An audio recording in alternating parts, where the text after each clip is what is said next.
Welcome. It's another day of Bhagavad Gita Sadhana, a study of one of the key texts of not only yoga, but world and spiritual literature.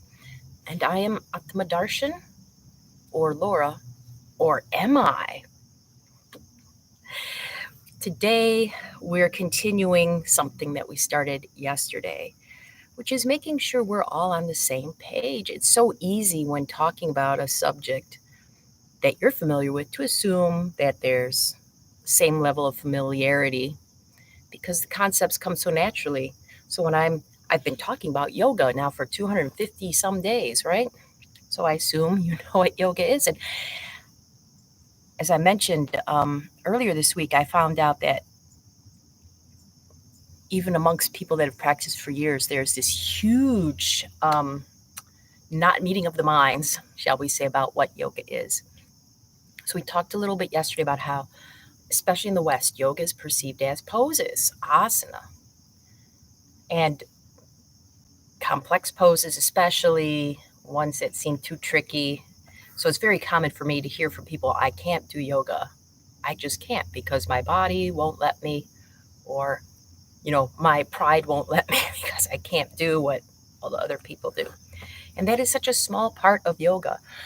Today I thought, let's look at the actual definitions of yoga. They may surprise you, especially if you're one of those people who really thinks of asana poses as yoga. And that can be whether you're new, whether you're a teacher, whether you're a student. So let's go first with a definition of yoga from a Sanskrit dictionary, an actual dictionary about the Sanskrit terms. Yoga. The root is yuj. So the root word is a word that means to yoke or to join. Okay, that's the root of yoga. And this definition given here, meaning to join, to yoke, or to concentrate one's attention.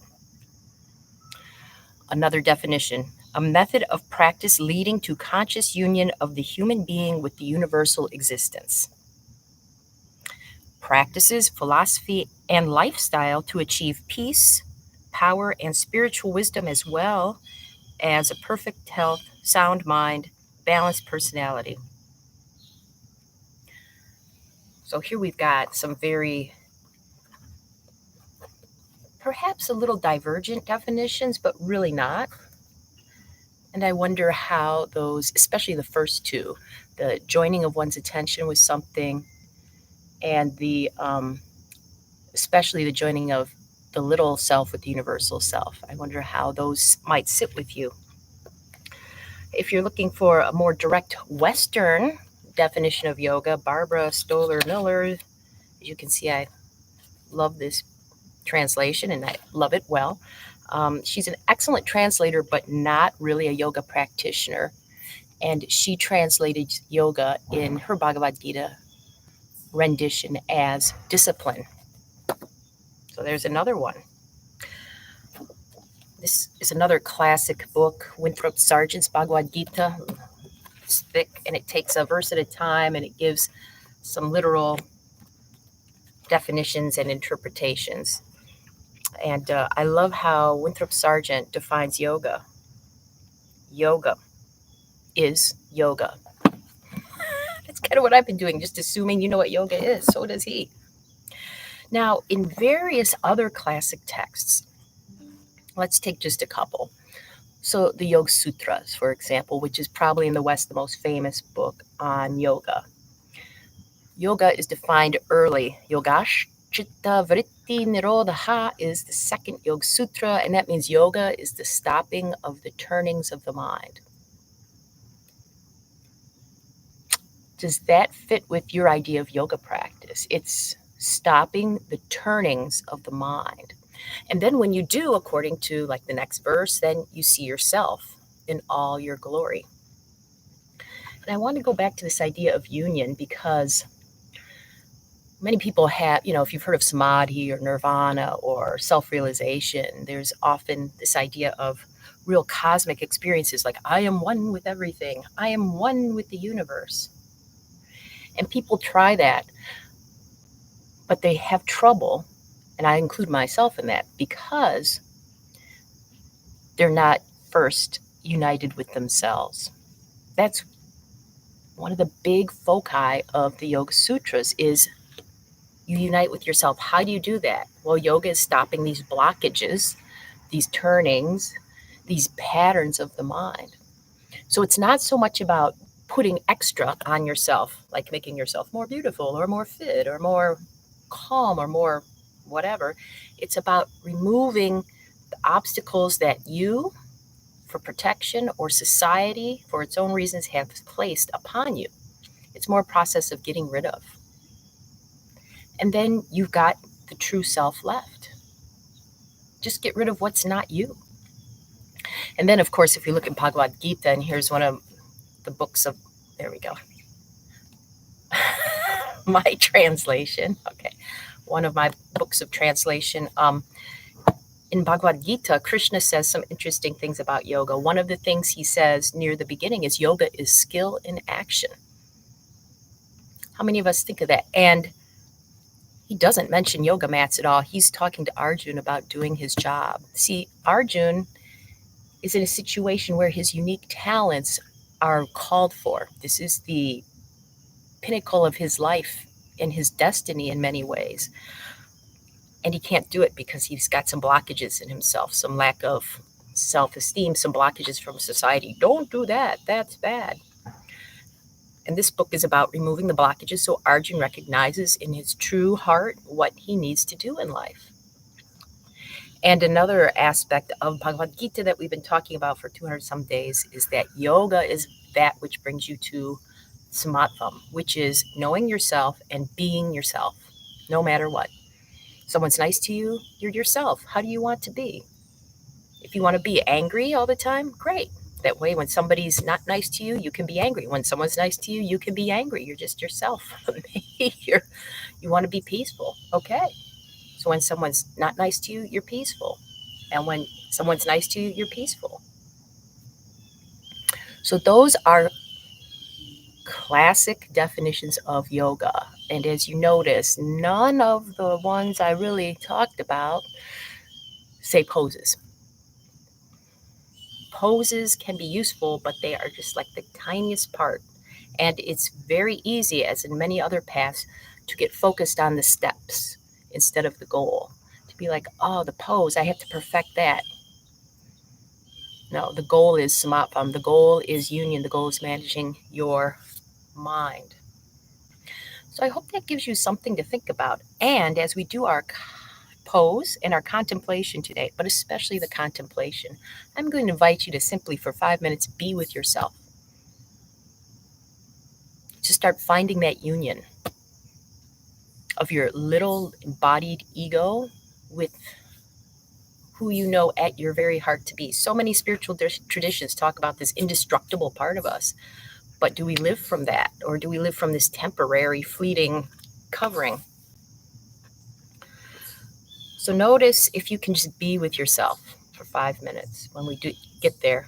And if not, notice what keeps you from getting to your true self, from just being with you like you would be with a friend. I know for me, it's got a lot to do with time. I have other things I need to do with my time. That's my biggie. What's yours? Let's start exploring with the pose. Can you be with yourself enough in the pose to take care of yourself? Because remember, a pose is not the end-all be-all of yoga. Being true to yourself is.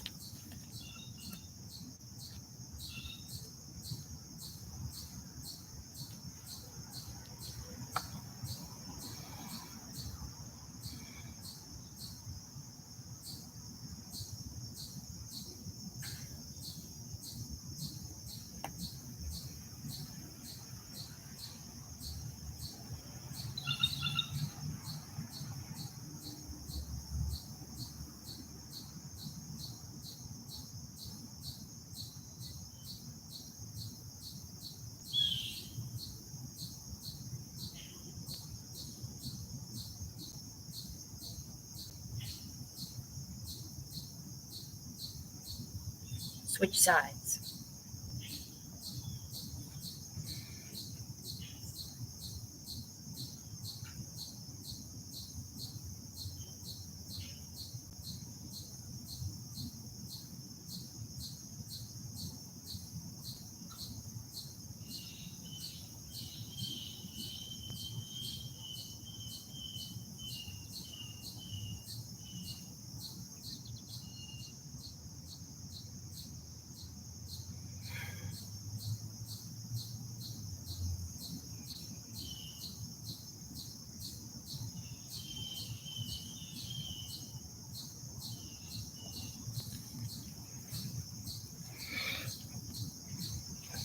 Fabulous. Now, 5 minutes. Can you be with yourself? Just be with yourself. And if not, what distracts you? What blocks you from that? We'll check in soon.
Welcome back. I'd love to hear about your experience with the comments, or some of you email or text me. That's awesome. Also, I'm dedicating today's practice to me, but not little m me, big M me, my true self that gets lost in the shuffle. And in that way, I'm dedicating it to you because it said that the same big M me that's in me is in you. So usually at the end here, I say, well, I hope to see you again tomorrow, but instead I'll say, I hope to see me in the form of you tomorrow, as we wrap up our 3-part discussion on what is yoga. Love me. Until then.